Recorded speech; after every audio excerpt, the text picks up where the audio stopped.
Naturally, animals don't share our ability to speak, but would it surprise you to learn that animals communicate using methods that are more believable and trustworthy? Tom Wanek here, and you're watching Wizard Marketing TV, where business owners learn persuasive tools and techniques to spark miraculous growth. Keep watching, and I'll rock your world with a scientific way to craft a message that's certain to pierce the clutter of our noisy, over-communicated society. Best of all, this powerful method of communication ensures your message is believable.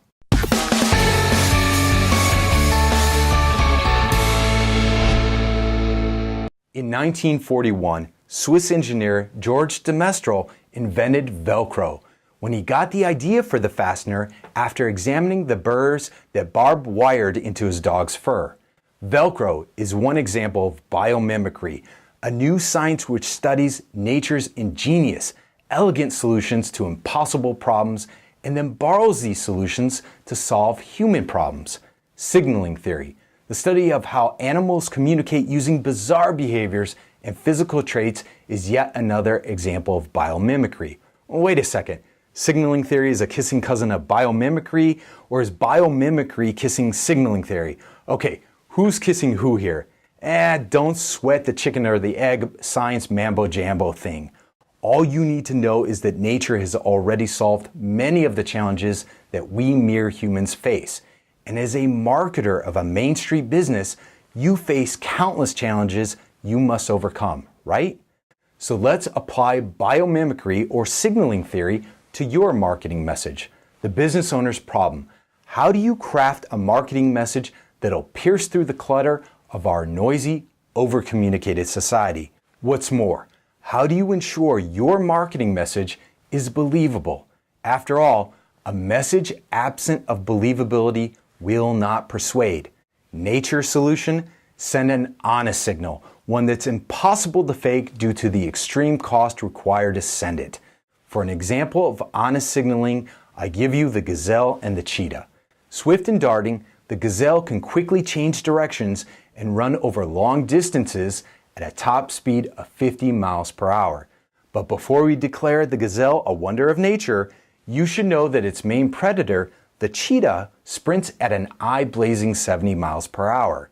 Faced with an overwhelming disadvantage in speed, it becomes obvious why most gazelles twitch and run at the slightest hint of danger. But hold on a second.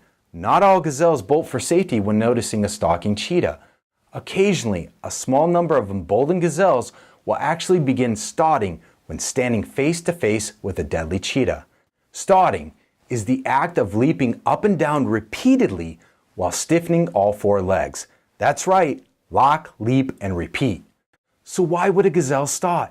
What would prompt such unthinkable, energy-zapping, risky behavior, instead of spending its resources to escape the cheetah's lightning-fast attack?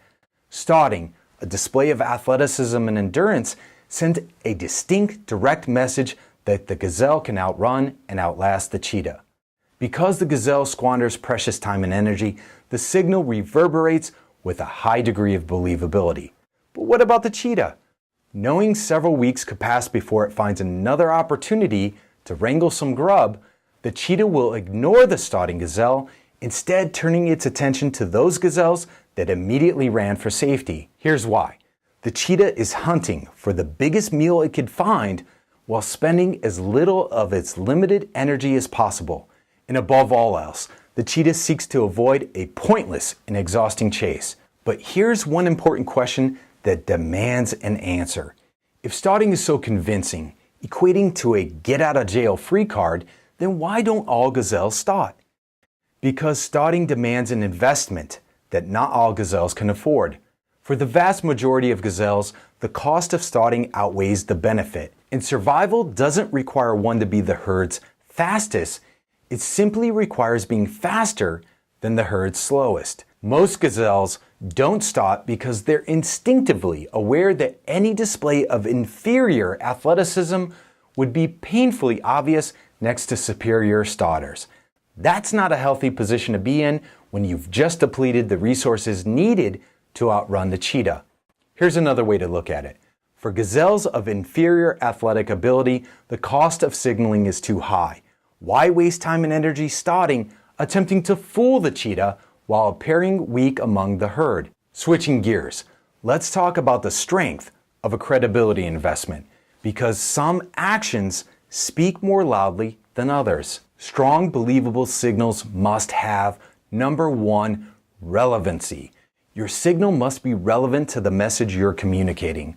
The act of starting is relevant because it proves that the gazelle can outrun and outlast the cheetah.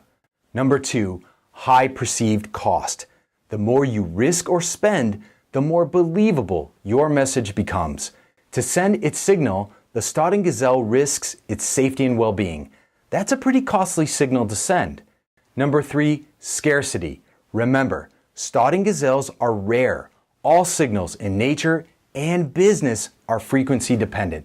That's just more science mambo jambo, but it basically means that the value of your message or credibility investment declines as it becomes more common in the marketplace. If all competitors send the same message, then no one owns the edge.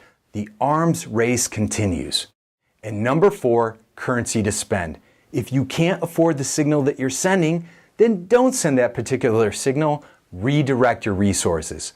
Clumsy gazelles don't start, they turn and run away. Related to affordability, you should also budget for the signal that you send. That's right, budget for the knucklehead factor. Build the signal's cost right into your marketing budget. Next time we meet, I'll share specific examples of honest signals in marketing. But if you like this video, then do me a big favor. Please subscribe and share it with people you know.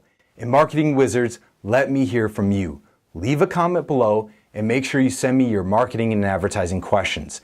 Hit me up at tom@tomwanek.com and I'll answer your question right here. Remember, we're in this together. I've got your back. I'll see you next time.